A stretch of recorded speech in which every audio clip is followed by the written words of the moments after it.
Alright, let's get started. I'm Hitman, Russ Alexander from the Hitman Blues Band, and I'm going to have the temerity to try and explain how you write a song. Now, to begin with, we're going to go over the stuff that we actually need to go over before we start actually writing. First question is, why do you want to write a song? And we need to ask that question so that you'll have a better idea as to what you want to get out of it. So, reasons for writing a song. 1, to express yourself, because you think you have something to say. And, everybody does that. Everybody, has something to say. But you might not want to write a song for that reason. Another reason, number 2, because you want to make money writing songs for other people. Lennon and McCartney, Carole King and Goffin, Barry Manilow, Diane Warren, whose latest song was in 2020, Steve Cropper. They were all songwriters who wrote for others. In fact, Lennon and McCartney really were planning on just being songwriters. They felt that the Beatles was just a vehicle to kind of get them known and not turn into one of the most influential bands of 40 years. Another reason number 3, because you want to get music into commercials, movies, TV shows, and games. And the 4th reason, there's more, but I'm going to stick with this, because you like writing stuff that's funny or silly, like Yakety Yak or I Want to Be a Lifeguard. And, it's just something that you want to do because you enjoy it. It's fun. It's nothing that you're, planning to express your deepest, darkest emotions. Fine. Any one of those is a good reason. Doesn't matter. Just be aware of what you think you're going to get out of this. For reason number 1, express yourself, and reason number 4, to make a funny or silly song. The act of creating the song is the reward.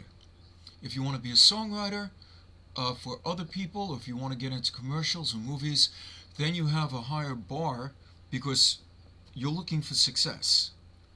And that's going to affect the way that you pursue songwriting. What kind of a songwriter are you? A composer. You just write music. Jeff Beck is a composer, right? If you're doing that and you want to express yourself or anything else, you're doing it without the benefit of lyrics. If you're a lyricist, you're a poet. You're basically putting down a story on paper or whatever, and you want that to be used by somebody to create a musical piece. Now, here's the interesting thing. The only things that you can copyright are the lyrics and the melody. That's it. Somebody decides that they want to throw different chords into your song, they don't get the copyright. The only thing you can copyright, I'm saying it again, lyrics and melody. That's it. So when someone says, hey, I got these great chords, gee, that's nice. That's not a song. It's just chords.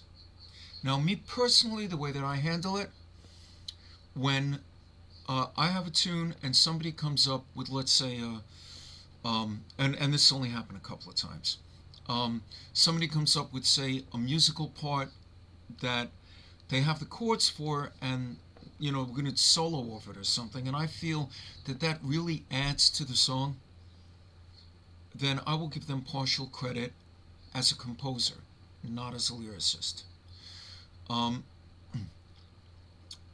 The only exception to that was there was one song where this keyboard player played these chords, and there was nothing particularly special about the chords, but the way he played them, I heard the whole song. So I gave him half credit as a composer. And, because if I had written those chords, I would not have come up with that song, because it was the way he did it, and the melody, at least to me, The melody was right there. Now, most people, songwriters, are a combination. They will write lyrics or music and then add whatever's missing. Look, Elton John doesn't write lyrics. Bernie Taupin does. Grateful Dead didn't write the lyrics. Robert Hunter did. And it worked very well. Generally, I believe what happened, I know with the Dead, they would give the music to Robert Hunter and he would put the lyrics. It wasn't like he went to them and said, hey, I've got these lyrics, write a song. And the same thing with Elton John. I believe he would give the music to Bernie Taupin, and that was, then Taupin would have his lyrics. And where did they get those from? We're going to go over that. Now, the Rolling Stones were told that they had to write songs in order to have a longer career, and Richards was not a songwriter. So their manager, Andrew Oldham, locked them in a kitchen for a couple of nights and said, don't come out until you have a song. It worked, and they just kept going. All right, now, how do you approach writing a song? There's generally three main methods. The beat comes first, something that you've heard. Maybe you hear an engine going. Lots of heavy metal songs could be written that way, right? Or you hear a tire, right, while you're driving.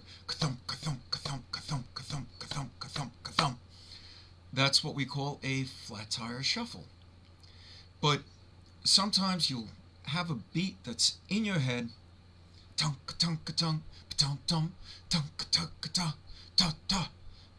and you write a song based on that. Sometimes the melody will come first. You have a just melody that's floating around in your head, and you figure you'll get to the rest of it afterwards.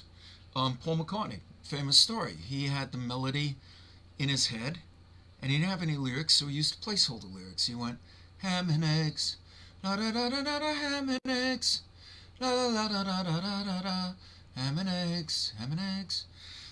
And then it turns into one of the most recorded songs of all time, Yesterday. And a third way is the words come first, a lyrical idea. Elvis Costello was riding on a bus, and the lyrical idea came to him. I said, I'm so happy I could die. She said, drop dead, and walked out with another guy. And from that, he came out with Angels Wanna Wear My Red Shoes. So the lyric came first, and then he built a song around it. Which is the right way? All of them. Doesn't matter. This is creativity. Don't dismiss anything. We're going to go over that and when we get to the idea about lyrics. We're going to write a song right now. We're going to use perhaps we'll use a beat first, but we also want to find a lyrical idea to hang it on. And I'm going to show you what I do in order to have ideas, or to capture ideas, really. I have let me get this out of the way so I could see if it shows. On my phone, I have a program, I don't know if you could see this. It's called MP3, it's that red one in the corner there, MP3 voice recorder. What I used to do, back before this stuff, is I would carry around sheets of paper in my back pocket. And whenever I had lyrical ideas, or even melodic ideas, I would write them down. Or I would sketch out a stave and write the notes as best as I could. That was really a problem when I was driving. Yeah, the other drivers didn't like that. So,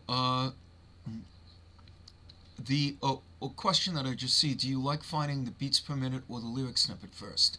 Me, personally, well, you're going to see in a minute. A lot of times I do lyrics first. Beats per minute is not, it doesn't really come into it for me. The lyric content or the melodic content will determine how fast I think the song should go. Um,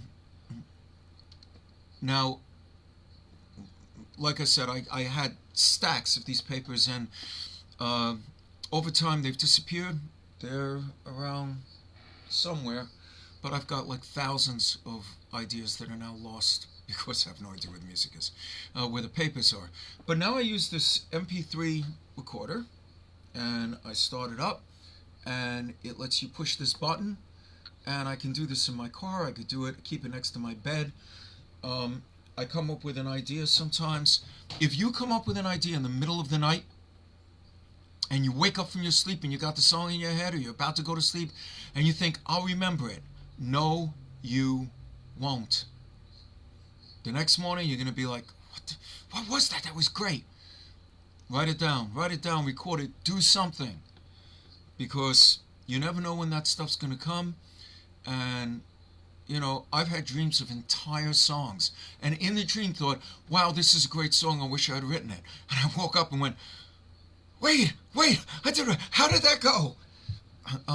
So you want to always keep things ready. And I find that singing into something or using a recording like that is the best way for me to do it. And here is a way that I can do this. After I come up with those song ideas, I will, let me get this back here, okay, so I can see it, all right.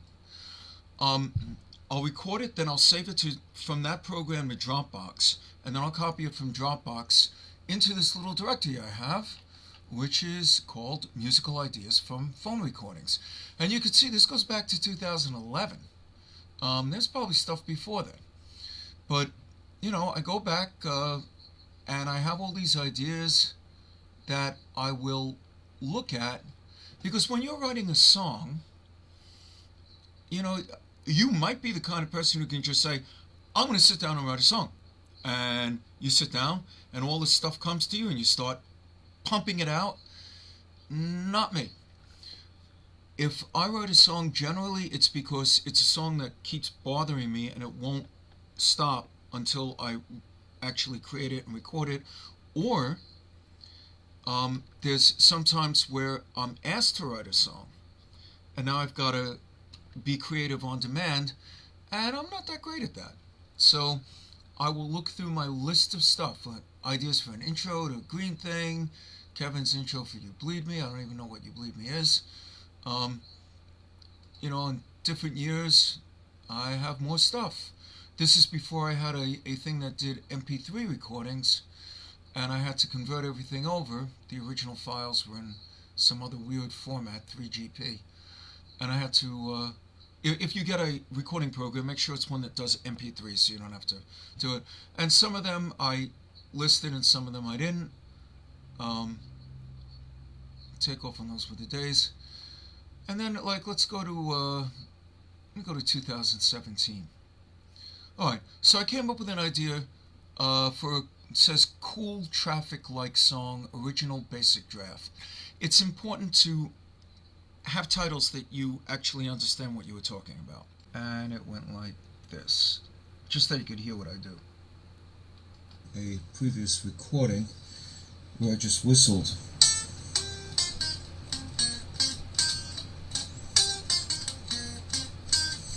If we spice that up, now it's in the key of C, so what we got is this.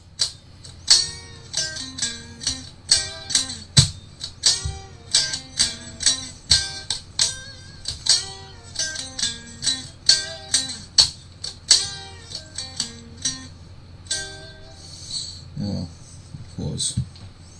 Possibly have this come on the one, so it's 1, 2, 3, 4.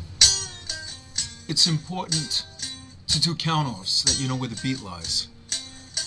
I've had plenty of ideas that I couldn't figure out what the hell I was trying to, where it was supposed to be. As opposed to 2, 3, 4, 1.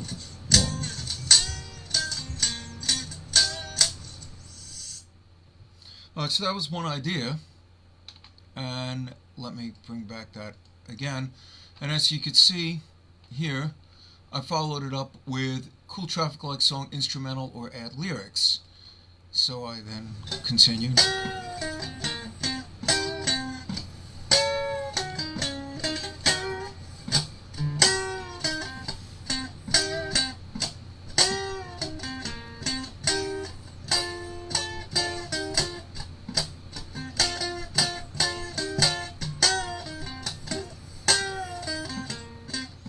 Now this is just an idea. It ended up that I never did anything with this.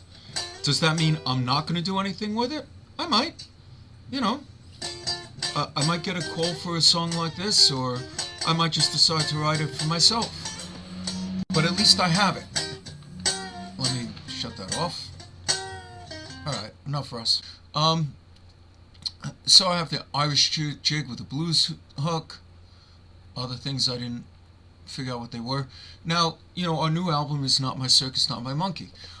Here are ideas that I had for Not My Circus. Apparently this is an early idea that ended up not really sounding much like what it ended up as.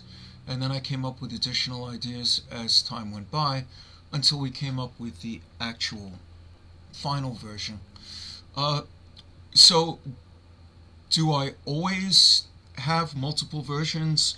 Does it always go through different changes? No. Sometimes, you know, you write a song and it just comes right out and it's done. And you listen to it and you go, yeah, I'm good with that. That's pretty cool. Sometimes you have songs that you just fight with because it doesn't seem to really work. And that's fine. Don't be one of these people who says, this is my precious baby and it's not changing. Of course it's going to change. Do I find myself writing the one-line hook first? A lot of the times, me personally, we're going to get into lyrics in a bit.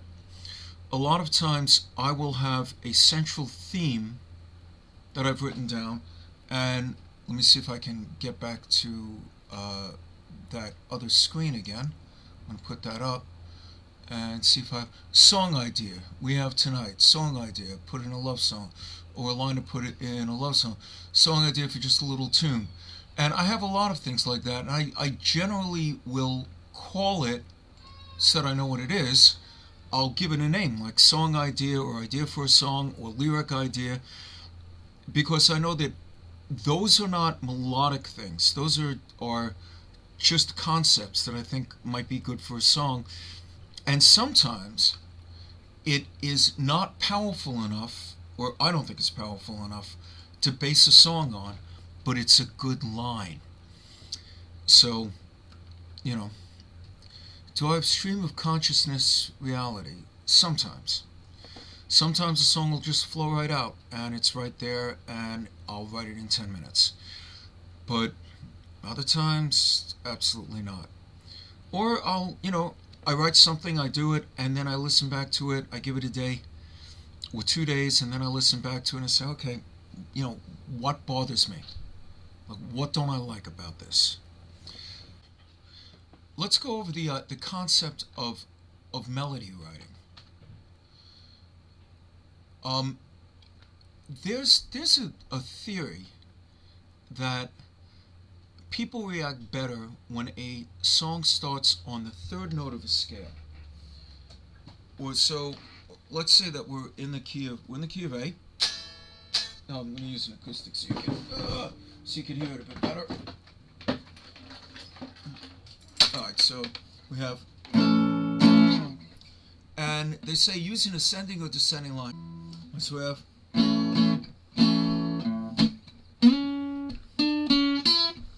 that's the third.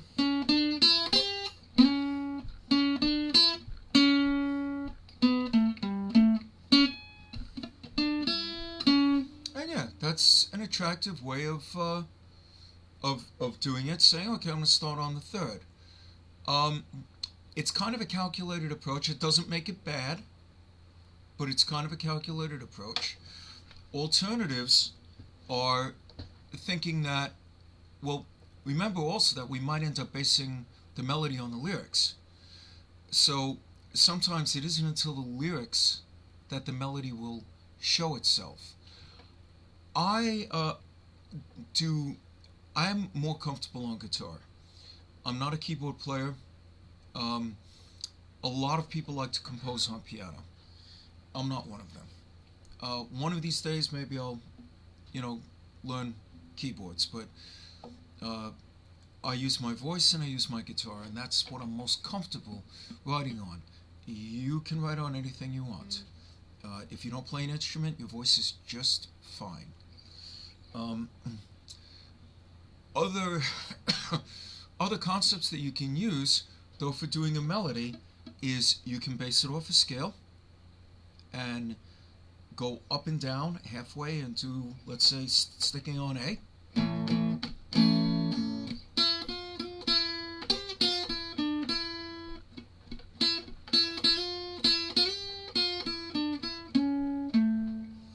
Or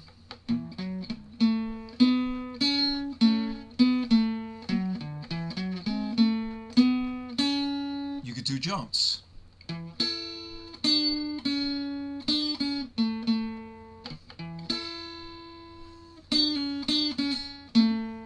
Right?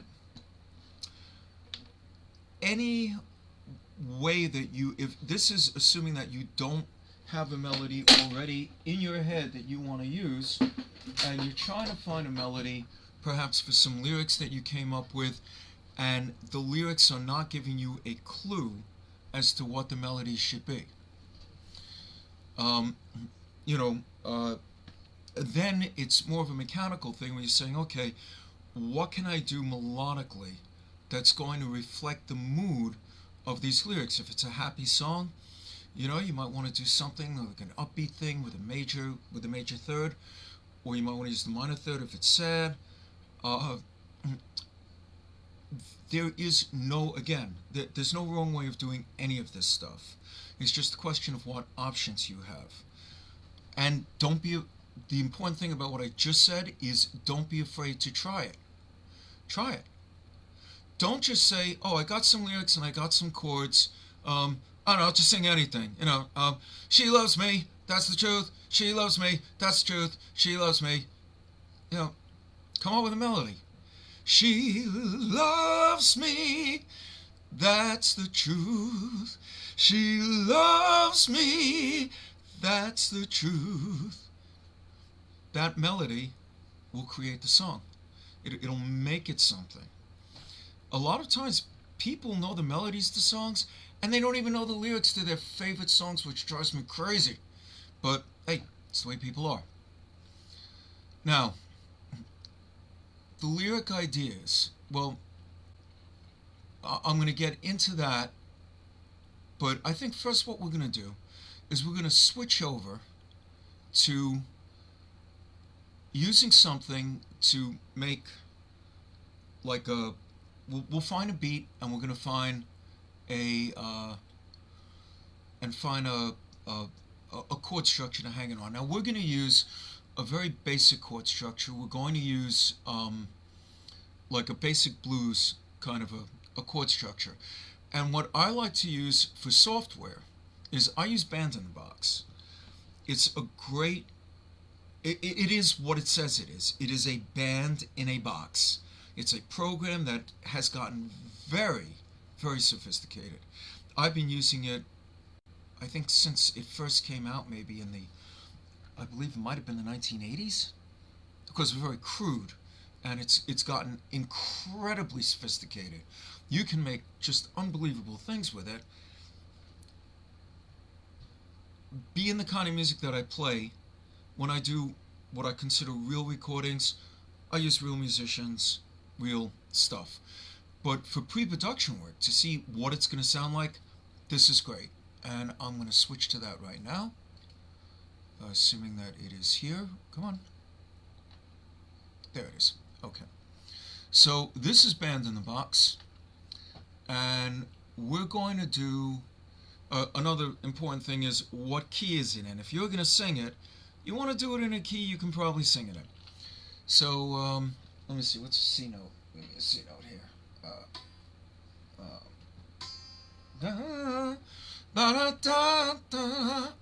I think I'm going to do it to A instead. The great thing about this program, which is very simple, is that you just type in the names of chords. Let me move this over so I can see if there's any comments. Alright, so I'm going to just do a simple blues progression. A, A7, D, D7, A, A7, E7, D7, D7, A, E7. I'm going to go up here and change this to 12 bars. Alright. And I'm going to change the song settings, which is just really annoying because they have this. There we go. Okay. I don't want to have it to generate a 2-bar ending for the song. I'm fine with that. Alright, also I think I'm going to change the second to D. Put it up there. I'm just going to leave this here. I'll make it straight. Now I'm going to play this. And we have a pasture blues with 16th drums, which just happens to be on here. Let's see, B half diminished 7th. Let's see.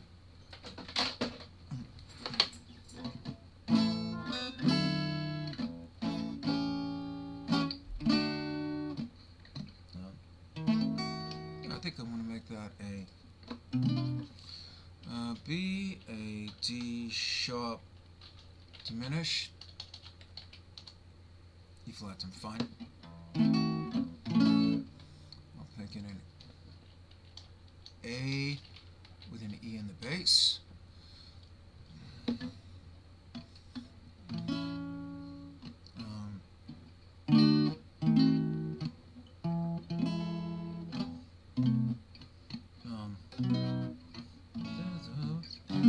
I'll turn that to an F sharp 7.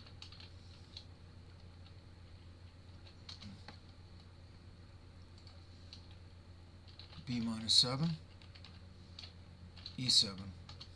Okay, so let's see what this sounds like with this beat on it.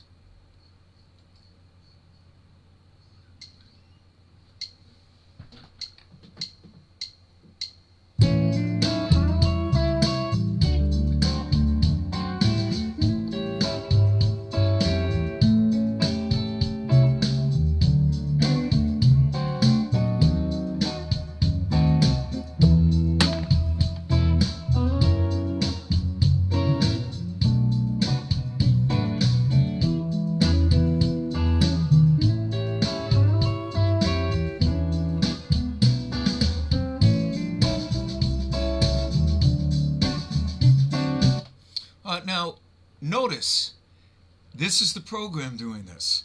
I am not playing. This is the program doing it with this particular style. And I actually like that, but let's just check out a different style. It has got hundreds, hundreds, and hundreds, and hundreds of styles. And they all have various things that make them, good or bad. I'm going to do a search here. I'm going to say blues. And now, let's see, Rinky Tink Jazz with Kabasa. Looks like fun. Tulsa Train Beat with Shaker. Let me see if I can remember what we have now. It's Pasture Blues. Okay, because I like that. But let's see what a Tulsa Train Beat sounds like.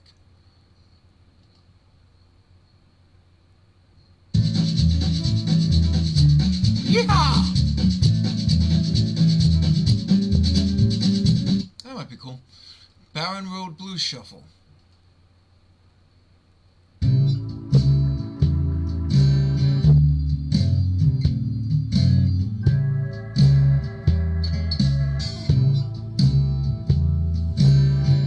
Okay, I don't know what this is, but it looks interesting. Rooster Morning Blues.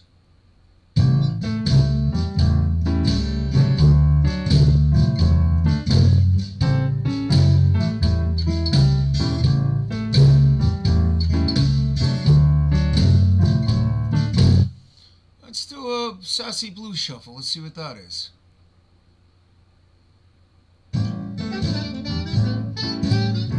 And yes, you are hearing a sax playing a solo.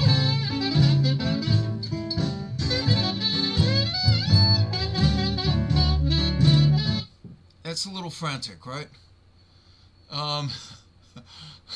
But That's okay. I'm not going to go through all of these. I like that sassy blues shuffle. I thought that was pretty cool. Let's see.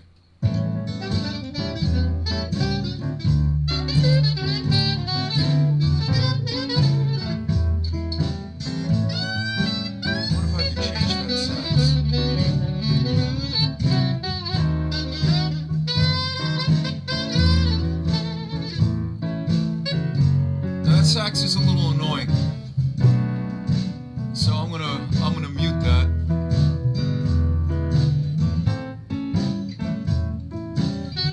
All right, so I'm gonna say that I'm gonna use that just because I don't want to be here all night with this.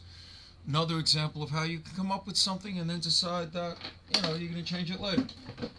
All right, so we're gonna take this now. I prefer. You can work in this program. You can sing into it. You can lay down, your vocals. But there's only so much you can do. And it comes with a companion program called, I think, RealBand, that allows you, it's basically a digital audio workstation, a DAW, which you can use to record with. I have never, in all the years that they've had it, I've never gotten comfortable with it because I never really bothered learning it. I prefer to use a program called Sonar, which used to be Cakewalk, that I have used for many, many years. And I'm pretty comfortable with it. Some people like Pro Tools, some people like Logic Pro, and whatever you want is fine. A cool thing about Band in the Box is it has what's called a DAW option, DAW, that allows you to just drag the tracks over into into your digital audio workstation. And let me just get over to that for a second. Oh, there it is. DAW. Okay, lovely. I'll make the window size smaller. There we go. And let's see how that looks on your end. That looks okay. Rendering tracks, bass, audio, drums, pioneer,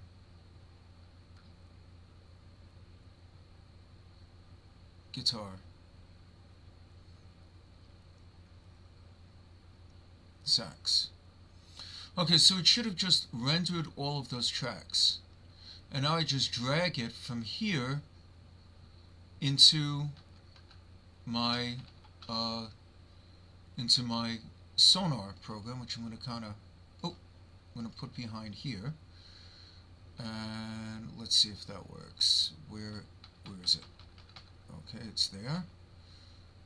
And Band in the Box, and I'm going to just hit rewind, and I'm going to drag this over to here, and hopefully it'll just put everything in there. Let's see. There we go. Okay, good. So now I'm going to minimize this, and now I have this all in my my DAW program.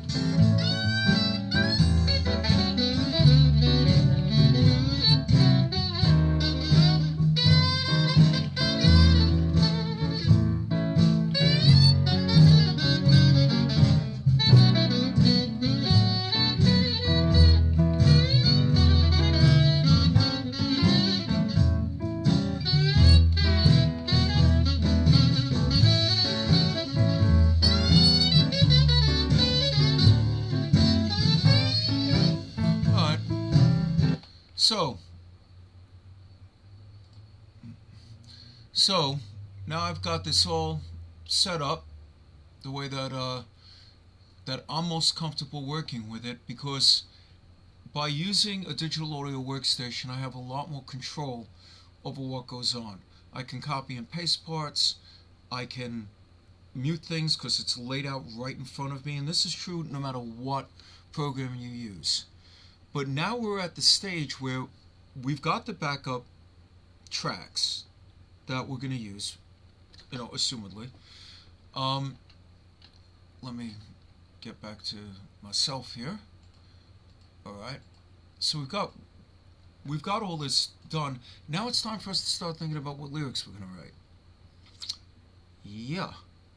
So, I don't see any recommendations for a lyric. Okay. That's fine. I'm going to take a look at my lyric, at my collection of stuff, and see if there's any lyric ideas that I might have come up with. Minor blues idea, some lyrics for the side, song idea about the old school, This Time Is Ours, train crash, let's look at 2014, Tears from a Stone. Okay. Take off on Shame, Shame, Shame. It's a bad thing. I've known a lot of these are song ideas that I never did anything with. And some of them I did, and they ended up being really good songs. Alright, so I'm going to go with the concept of that's how you play the blues. Alright? So, I'm going to just open up a couple of things about lyric ideas. And this is what we just did. I know hundreds of songs, but without a list, if you ask me to think of a song, I just freeze. I go like, I don't know, move it on over. So make lists of ideas. David Bowie used to put lyric ideas on strips of paper, and then he would just kind of pull them out and string them together. And that is, according to him, how he wrote songs. Well, a lot of them. Okay, we're at this point right now, actually. Topics that you might want to write about. Okay? There are certain things that people will write songs about.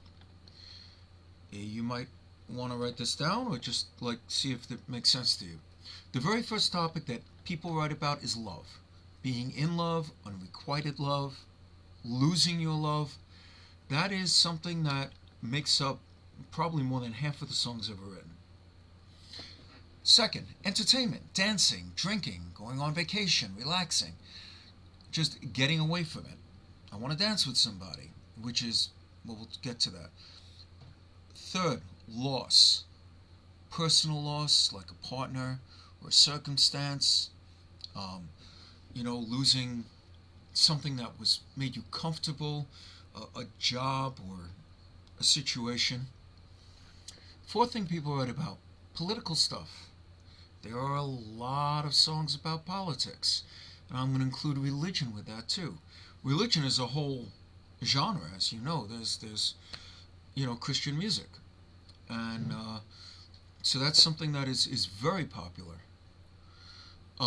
Excitement, something stirring that generates excitement, that just gets your blood pumping. A lot of metal songs deal with just motion and just very, anything that gets you up and moving. Life experience, things that have happened to you, starting over again, driving your truck, right? Everybody has had life experience. Has had life experiences, and you can write a song about that. Combinations of those things. If you combine life experience with love, you've got Born to Run. Right? That's what that song is basically about. Or We've Got to Get Out of This Place. Life experience, but he puts it in we. Girl, there's a better life for me and you. Combination. And that brings it all together so that you've got 2 or even 3 powerful lyric ideas that you turn into a song. Another thing is using metaphors, as in many blues songs. You have something like The First Time I Met the Blues, which was by Little Brother Montgomery, where he uses the blues as a metaphor for a lynch mob that was coming for him. But he can't refer to them as a lynch mob because you weren't allowed to say certain things. So he used the blues as the metaphor. Or another mule kicking in my stall. Thank you.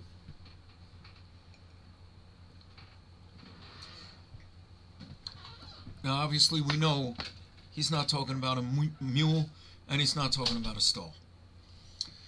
Hold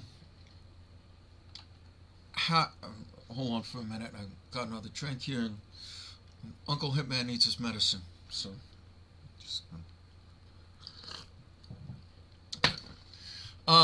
right. If you go online and you go to songwriting websites that's supposed to teach you about songwriting, they will give you songwriting exercises where you're supposed to write a song, and they give you songwriting challenges. Write a song about a space alien. Write a song about a flower. Write a song about a tomato. Is it useful? Personally, I don't think so. But hey, you know, sometimes when you're first starting out, things like that are good to get you just up and writing.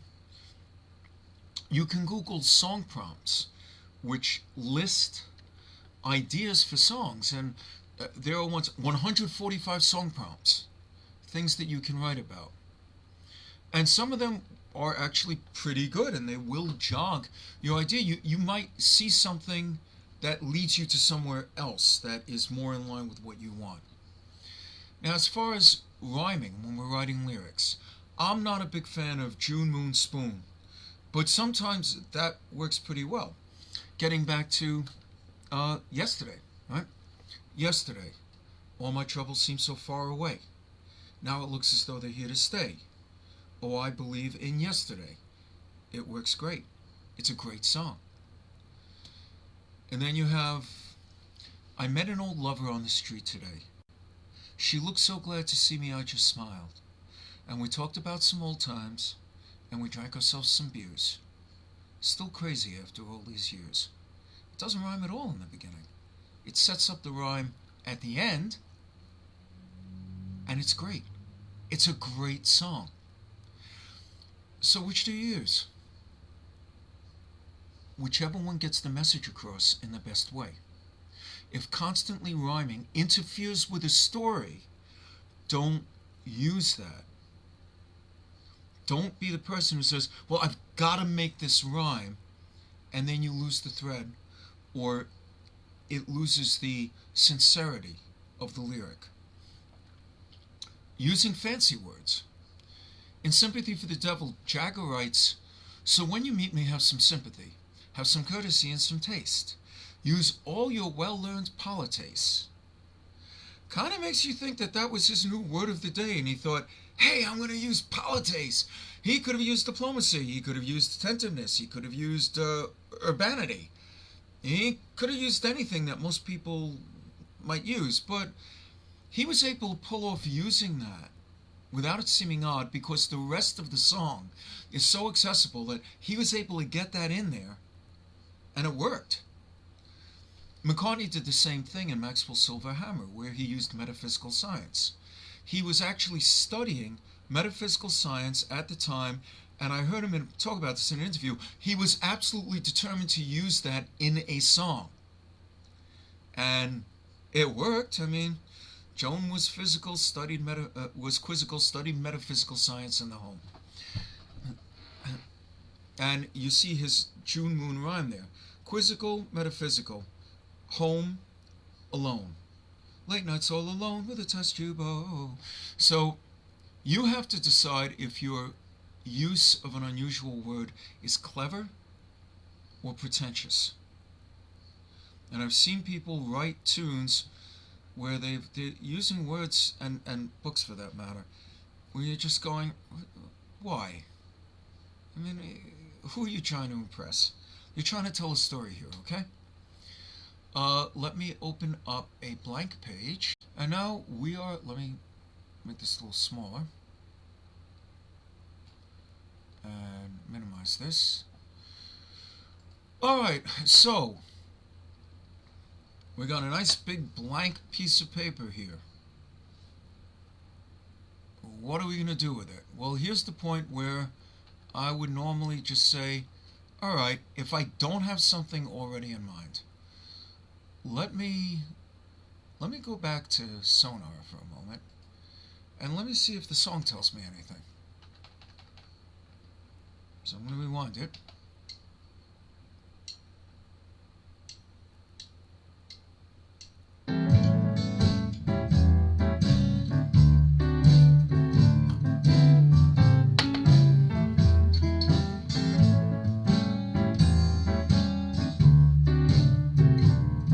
It's kind of a barrel house,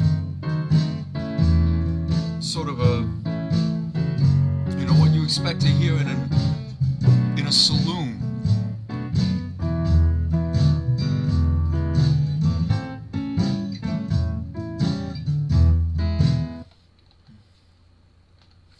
Alright, so we're going to combine some themes here. I think I'm going to use something that we saw before in my list of things that I was looking at, and let me see if I can find it. Okay. Alright, I had an idea, but it died of loneliness. It was called That's How You Play the Blues. Alright, so I'm going to use this. Now, this is the way that I work. I'm looking at it and I'm thinking, okay, that's how you play the blues. It's real easy to do something stupid with that. It's real easy to do something very trite or like dumb. I hear the song.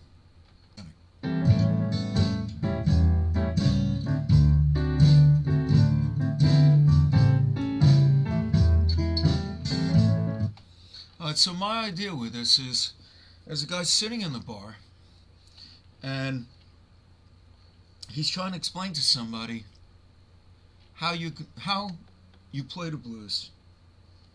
And what's the first thing? You say, I would say something like, you know, it's going to start with a woman, isn't it? So you say, your baby leaves town with all of your dough. Now, I have a choice here. I can do something that's going to rhyme with dough, or I can just wait for the rhyme to come later. For now, I think what I'm going to do is I'm going to have it rhyme with dough. So I'm going to say, your baby leaves town with all of your dough. She didn't say why. You still don't know. You go into work. They give you the sack. You lose everything but the clothes on your back. You're paying your dues, and that's how you play the blues. Okay? We got a verse. I might not keep this verse, but we've got a verse. So basically what we're talking about is this guy's having hard times. And it's just going to be a soliloquy of all the terrible things that are going on with him. Now, if I was doing this like for real, I would put a bridge in here to bring it someplace else. So a bridge would be another musical part that goes maybe in the middle and kind of, you know, gives you a little break, and then you go back to the verse again. But we really don't have time for that. I don't want to do the whole thing over again and all that. So we're just going to stick with this. We're going to do another verse. Your tires go flat. The engine breaks down. The sheriff comes by and says to leave town. Very best friend won't answer your call.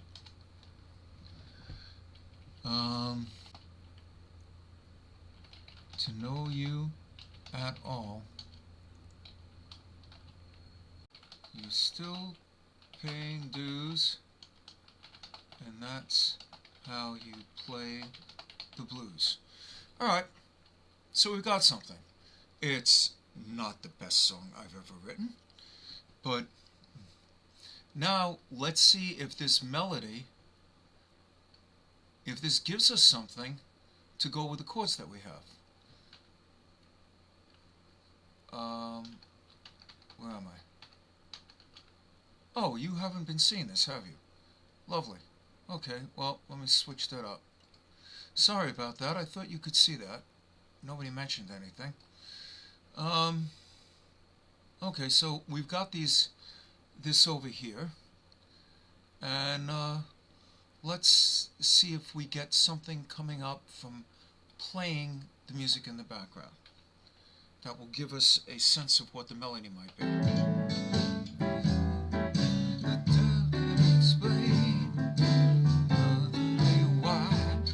Still don't know. You go into work, they give you the sack. You lose everything but the clothes on your back. Are you paying your dues? And that's how you play the blues. Alright. This is one of those examples where I think that the sound of the chords combined with the rhythm of the lyrics is kind of giving me the melody. So I'm not actually writing a melody. I'm just gonna kind of, record it. Let me get the sonar back on so we can see that. Alright, I'm gonna rewind it. Now there's another thing I could do. I could use my phone, play this in the background, and just record it onto that MP3 recorder that I was using before. And that way I have a record of what I've done. And then later I can record the actual vocals and maybe, change things around. Alright, it doesn't like it when I have the microphone on. Alright, so I'm going to sing these lyrics into here, and we're going to put it on here. Check 1, 2, 3. 1, 2. Okay, I'm going to sing it onto here, and let me just look at the lyrics while I'm doing this, since I have no idea what I just wrote, and we'll record it. Here we go. Okay, I don't want the metronome to go on. Oh, I already have that set. Okay, good. Alright, so let's try it out. Oh, slight problem. I turned the volume down, so I can't hear it. Let me put my headphones on, and that way I can hear the music. You can't. I can. But you will hear it in a moment. Your baby leaves town with all of your dough. She didn't say why, and you still don't know. You go into work, they give you the sack. You lose everything but the clothes on your back, and you're paying your dues. And that's how you play the blues. Your tires go flat, the engine breaks down. The sheriff comes by and he says to leave town. Your very best friend won't answer your call, and nobody seems to know you at all. You're still paying dues, Honey, that's how you play the blues. Alright, so we're done with that. I'm just gonna leave it with the two verses. I'm going to play that back. You guys can hear it, and let's see how we got.